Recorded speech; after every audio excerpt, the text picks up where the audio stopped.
Egypt's ancient Semitic name was Metzrayim.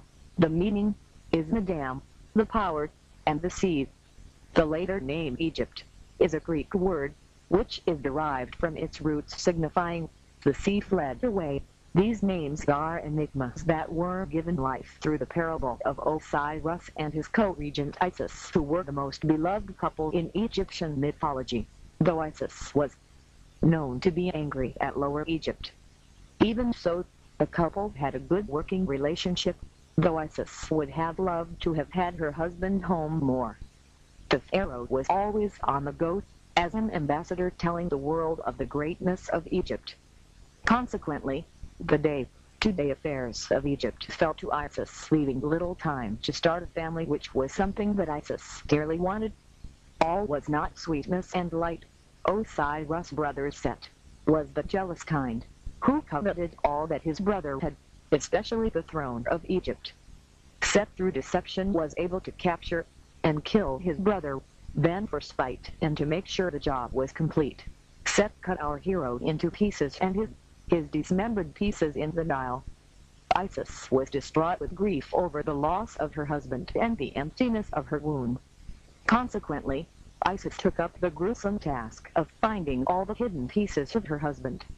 Eventually, Isis had located most of Osiris' dismembered body.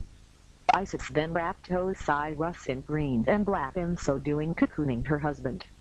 Because of Isis' great devotion and love for her husband, Osiris was resurrected for one night, a gift to allow the couple to couple.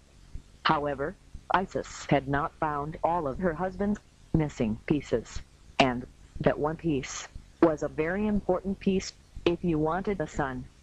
Somehow her husband was magically up to the task, and Isis was given a son, which she called Horus, the son that would take the part of his father's missing piece.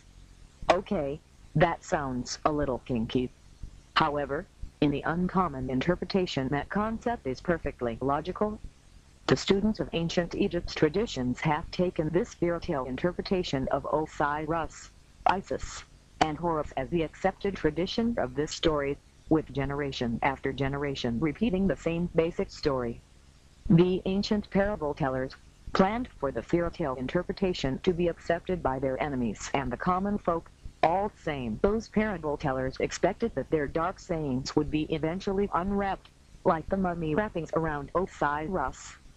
Consequently, we still have the basic skeleton of this parable intact, so that framework can be fleshed out through other sources. Let's start with the common tradition surrounding Isis. First, she wears a crown, and the common tradition calls this crown the throne. Even so, that stair-step triangle is depicted in many papyri as a dam.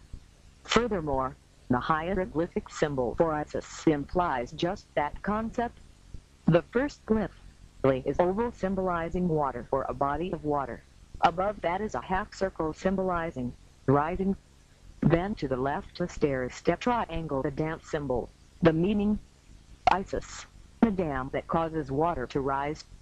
Osiris glyph symbol is the all-seeing eye, is seen on the back of the $1 bill, and even Osiris is connected to Iris, the female messenger goddess of the Greeks. Furthermore, that eye is connected with the heliographic system used by the Egyptians that very few Egyptologists are aware of. That heliographic device was also incorporated in Osiris' son, Horus. Consequently, the Horus device was placed on the platform of the height that was not sharpened. Horus replaced the 30 feet of stone work which would have been needed to complete the apex of the Great Pyramid.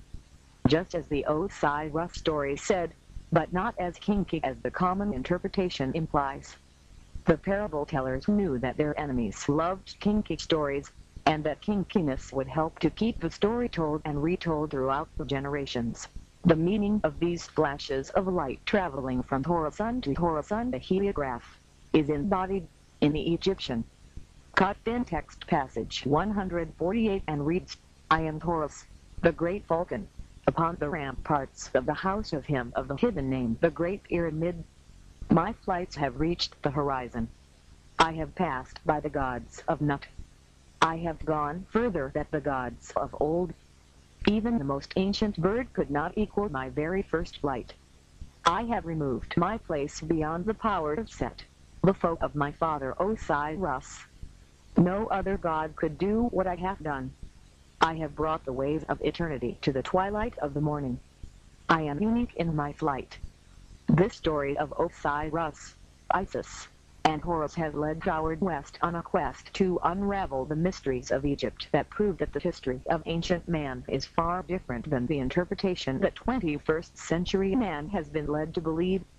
Therefore, West has written the e-book Locked Gates and produced 8 videos to prove his version, and if accepted, that history will turn the modern world upside down. Though it may take the flooding of Egypt for people to believe that revised history. Please watch the other 7 videos in this series and then buy the ebook, or at least tell other people to watch the video series, especially after the destruction of the Aswan Dam takes place.